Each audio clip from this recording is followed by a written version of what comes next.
श्री शिवाय नमस्तोभ्यम दोस्तों।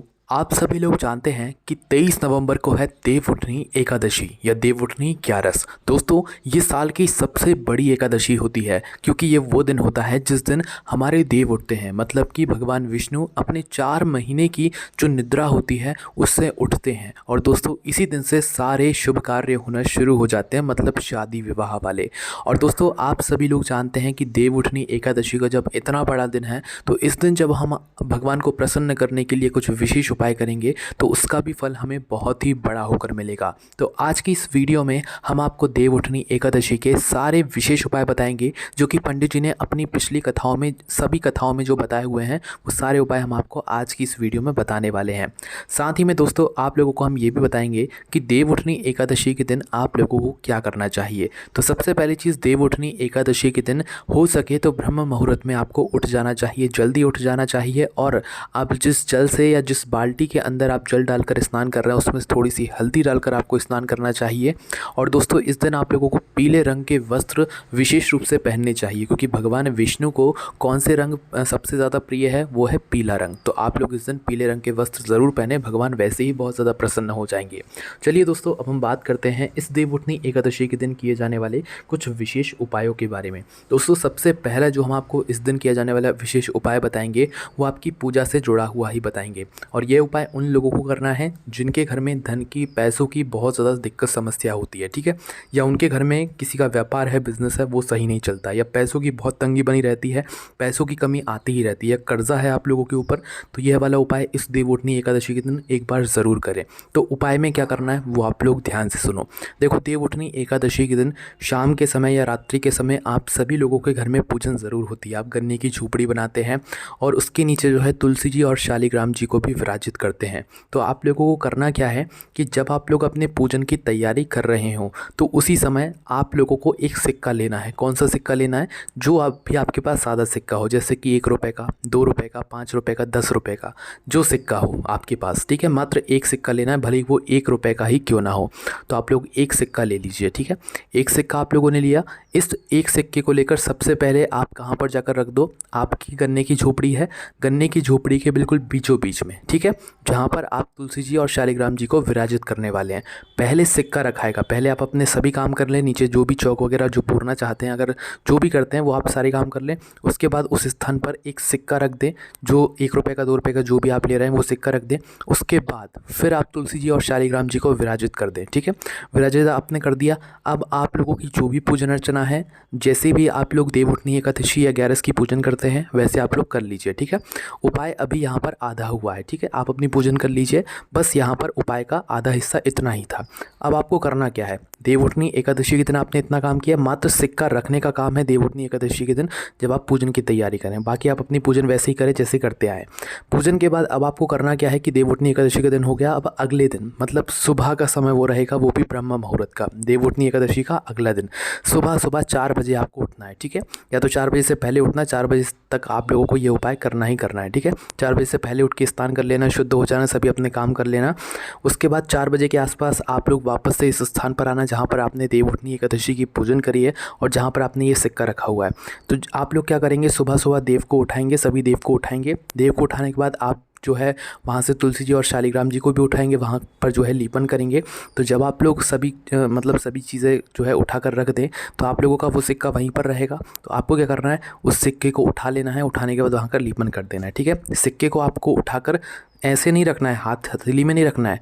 जो माताएं बहनें होंगी ना, विशेष रूप से उन्हें ही ये वाला उपाय करना है। तो करना क्या है, माताओं बहनों को अपनी झोली को फैला लेना है, ठीक है। तो दोस्तों आपको क्या करना है कि इस सिक्के को उठाकर एक बार उठाना है और सीधा अपनी झोली में ढाल लेना है, ठीक है। अपनी झोली फैलाकर उसके अंदर डाल लेना है। इसे आपको हथेली में नहीं रखना है। झोली में डालने के बाद आपको क्या करना है कि पहले से एक हल्दी, एक कटोरी के अंदर आपको थोड़ी सी हल्दी जो है पहले से रखना है, ठीक है। कौन सी हल्दी रखोगे? पिसी हुई हल्दी रखोगे, ठीक है। तो एक खाली कटोरी के अंदर थोड़ी पिसी हुई हल्दी पहले से तैयार रखना। जाना और उस कटोरी के पास अपनी इस झोली के अंदर जो आपने सिक्का लिया है इस झोली को लेकर वहाँ पर जाना और इस सिक्के को फिर अपनी झोली से निकालकर इस हल्दी की कटोरी के अंदर रख देना। ठीक है, अब इस हल्दी की कटोरी के अंदर जो आपने सिक्का रखा हुआ है, अब इस कटोरी को आप अपने घर में ही किसी भी शुद्ध स्थान पर रख दो, या तो अपने भगवान वाले स्थान पर रख दो या अपने तिजोरी के पास वाले स्थान पर रख दो। और अगर आपके घर के आसपास या आपकी कोई दुकान है, कोई व्यापार है, बिजनेस है, तो आप वहाँ पर जाकर जो आपको भगवान वाला स्थान हो वहाँ पर जाकर इस कटोरी को रख दो। और फिर देखो पूरे साल आपको उस बिज़नेस से, उस व्यापार से या उस जगह पर कभी भी पैसों की कमी तो होगी ही नहीं। घर में रख रहे हो तो घर में कभी पैसों की कमी नहीं होगी, दुकान में रख रहे हो, बिज़नेस में रख रहे हो तो आपको उसमें कभी घाटा नहीं होगा, फ़ायदा ही फ़ायदा होगा। ठीक है, तो ये वाला उपाय इस दिन बहुत ही ज़्यादा विशेष है, आप लोग ज़रूर करके देखिएगा। चलिए दोस्तों, अब हम बात करते हैं अगले विशेष उपाय के बारे में, जिस उपाय को माताओं बहनों को विशेष रूप से सुनना चाहिए अपने बच्चों के लिए। क्यों सुनना चाहिए वो भी हम आपको बताते हैं। देखिए, आजकल बहुत सारी माताएं बहनें परेशान होती हैं कि उनके बच्चों का विवाह नहीं हो पा रहा है, किसी भी तरीके से जो है उनके बच्चों के विवाह में अड़चनें आती हैं या उनके बच्चों का विवाह नहीं हो पा रहा है। और आपने विवाह के लिए भी बहुत सारे उपाय कर लिए हैं, पर एक उपाय आप लोग इस देवउठनी एकादशी के दिन अपने बच्चों के विवाह के लिए ज़रूर करके देखिएगा, जो कि पंडित जी ने ही यहाँ पर बताया है। अब उपाय में क्या करना है वो आप लोग ध्यान से सुन लो। देखो, सबसे पहले आप अपने चारों दिशाएं देख लेना। ठीक है, चारों दिशाएं देखने के बाद अपने सीधे हाथ की हथेली लेना। और इस बात का भी आप लोगों को ध्यान रखना है कि इस उपाय को उसी व्यक्ति को करना है या उसी बच्चे या बच्ची को करना है, लड़का हो या लड़की, कोई दिक्कत नहीं है, कोई भी इस उपाय को कर सकता है। उसी को अपने हाथों से ये वाला उपाय करना है जिसका विवाह नहीं हो रहा है। ठीक है, माताओं बहनों को बस उपाय को समझाना है, इसके आगे पूरा उपाय बच्चों को ही करना है। ठीक है, तो करना क्या है, आपको सबसे पहले तो एक आटे का दीपक आपको तैयार कर लेना है। ठीक है, करवा लेना है माताओं बहनों को अपने बच्चे से एक आटे का दीपक थोड़ा सा बड़ा साइज़ का तैयार करवा लेना है। तैयार करवाने के बाद आपको क्या करना है कि उसके अंदर 4 बाती लगाना है। कितनी बाती लगाना है? 4 बाती लगाना है। और 4 बाती लगाने के बाद आपको क्या करना है कि उसी दीपक के अंदर शुद्ध देसी गाय का घी आप लोगों को यहाँ पर डाल देना है। ठीक है, डाल दिया आप लोगों ने। अब डालने के बाद दोस्तों क्या करना है, आप लोगों ने 4 बाती यहाँ पर रखी, उसके अंदर शुद्ध देसी गाय का घी डाला, इसे आपको अपने सीधे हाथ की हथेली में रख लेना है। ठीक है, सीधे हाथ की हथेली में आप लोगों ने रखा। अब रखने के बाद क्या करना है आप लोगों को कि ये जो दीपक है, ये दीपक को आप लोग जला लेना। ठीक है, मतलब कहाँ पर जाकर जलाना है और इस उपाय को किस समय करना है वो भी सुन लो।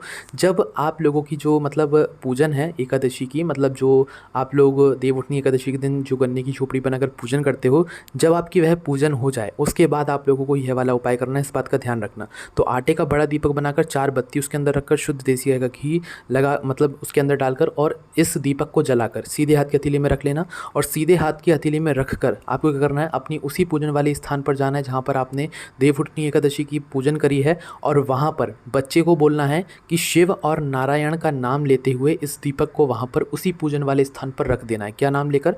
शिव और नारायण का नाम लेकर। और उसके बाद में जो है आपको अपने बच्चे का, मतलब माताओं बहनों को अपने बच्चे का हल्दी से एक तिलक कर देना है और अपने बच्चे की हथेली में थोड़ी सी हल्दी भी जो है यहाँ पर लगा देना है। उसके बाद दोस्तों देखना 2.5 से 3 महीना लगेगा, आपके बच्चे का विवाह ज़रूर पक्का हो जाएगा। और एक बार ज़रूर करके देखिएगा, आपके बच्चे का विवाह कहीं ना कहीं, वो भी कहीं ना कहीं नहीं, भगवान के आशीर्वाद से इतनी अच्छी जगह मतलब होगा कि आप खुद भी सोचेंगे कि हाँ, हमें इस उपाय को करने का बहुत अच्छा फल यहाँ पर मिला हुआ है। उसके बाद में दोस्तों अब हम बात करते हैं अगले उपाय के बारे में, जो कि आप लोगों को इस देवउठनी एकादशी के दिन ज़रूर करना चाहिए। और इस उपाय को करने से आपसे भगवान विष्णु भी प्रसन्न होंगे, भगवान शिव भी प्रसन्न होंगे। अब इस उपाय में क्या करना है वो आप लोग ध्यान से सुनो।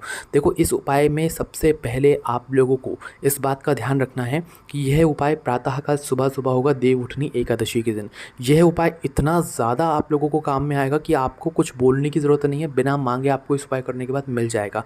मात्र करना क्या है, इस उपाय में आपको 3 शब्द बोलना है। ठीक है, 3 शब्द तो बोलोगे ही, साथ ही में आपको अपने घर से प्रातःकाल सुबह सुबह शुद्ध होकर स्नान करके पीले वस्त्र पहन लेना इस दिन अगर हो सके तो, अन्यथा कोई दिक्कत नहीं है। आपको एक लोटा लेना है, उस लोटे के अंदर जल भरना है, या शिव जी के लिए जो आप पूजन अर्चना करना चाहें वो पूजन सामग्री लेकर पहुंचना है। पहले शिव जी के मंदिर जाकर शिव जी पर जल चढ़ाना है, अपनी पूजन अर्चना पूरी कर लेना है। ठीक है, थोड़ी बहुत पूजन अर्चना ज़रूर करना है, और अगर ज़्यादा नहीं करना चाहते तो 1 लोटा जल तो ज़रूर लेकर जाना और शिव जी पर चढ़ा देना। जल चढ़ाने के बाद या पूजन अर्चना करने के बाद आप लोग बैठ जाना शिव जी के पास में, हाथ जोड़कर आंखें बंद कर और ये नाम को 3 बार बोल देना, जो नाम है स्वधा। कुछ इस प्रकार से, स्वधा स्वधा स्वधा, मात्र 3 बार बोलना है स्वधा नाम को, फिर आप चमत्कार देखना कि भगवान शिव आपको बिना मांगे सब कुछ प्रदान करेंगे। ठीक है, तो स्वधा नाम को 3 बार ज़रूर बोल देना। जो लोग मंदिर नहीं जा सकते तो वो अपने घर में ही बैठकर, अपने घर के रसोई घर में परंडे के पास में बैठकर चाहो तो दीपक भी लगा सकते हो, और एक दीपक लगाकर जो है स्वधा स्त्रोत के 12 श्लोकों का आप पाठ वहाँ पर बैठकर कर लेना। इंटरनेट से ये मतलब श्लोक निकाल लेना, स्वधा स्त्रोत के 12 श्लोकों का पाठ ज़रूर कर लेना। इससे भी आपको वही फल मिलेगा जो उपाय आप मंदिर में जाकर कर रहे हैं। ठीक है, उसके बाद में दोस्तों अब हम आपको एक बहुत ही ज़रूरी जानकारी देते हैं कि इस कार्तिक के महीने में, मतलब कि जो ये देवउठनी एकादशी है, इस दिन अगर आप लोग तुलसी जी के ऊपर लाल वस्त्र या पीले वस्त्र को उड़ाकर उसे अपने पास रखते हैं तो क्या होता है। तो देखिए, सबसे पहले अगर आप लोगों के पास कोई लाल वस्त्र है और उसे आपको मतलब उसे आपने तुलसी जी के ऊपर उड़ाया हुआ है और कार्तिक के महीने में ही आप लोगों ने जो है उसे उतार कर अपने घर के अंदर किसी अच्छे स्थान पर रख दिया है, तो इससे क्या होगा कि आपके घर में अगर लड़ाई झगड़ा होता भी है ना, कलेश होता भी है, तो वो बंद हो जाएगा। पूरी तरीके से आपके घर में जो है सुख शांति रहना चालू हो जाएगी इस उपाय को करने के बाद, है ना। मात्र कुछ दिनों तक जो है इस कार्तिक के महीने में पीला कपड़ा तुलसी को उड़ाकर रखना है, फिर वापस से उसे मतलब निकाल कर अपने पास सुरक्षित रख लेना है। ठीक है, ये बात हो गई लाल कपड़े की, है ना। उसके बाद में दोस्तों अब बात करते हैं पीले कपड़े की। अगर आप लोग तुलसी जी के ऊपर पीला कपड़ा उड़ाकर रखते हैं कुछ समय के लिए इस कार्तिक के महीने में, और उस पीले कपड़े को निकाल कर आप लोग अपने पास रख लेते हैं सुरक्षित, या माताएं बहनें अपने पास सुरक्षित रख लेती हैं, तो जिस माता का गर्भ नहीं ठहरता है या संतान की प्राप्ति नहीं होती है, उसको संतान की प्राप्ति हो जाती है। ठीक है, तो इतना ज़्यादा महत्व है इस देवउठनी एकादशी का, इस कार्तिक के महीने का, और इस लाल और पीले वस्त्र का। ठीक है, बाकी दोस्तों ये सारे उपाय थे जो कि आपको इस देवउठनी एकादशी के दिन करने हैं। बाकी दोस्तों कोई भी दिक्कत, समस्या या परेशानी आती है तो सीधा आप हमारी वेबसाइट भोलेनाथभक्ति.com पर जाकर सारे उपायों को आराम से बैठकर पढ़ सकते हैं। कोई भी समस्या कमेंट करके पूछ सकते हैं। ओम नमः शिवाय, जय भोले, आभा श्री शिवाय, नमस्तुभ्यम।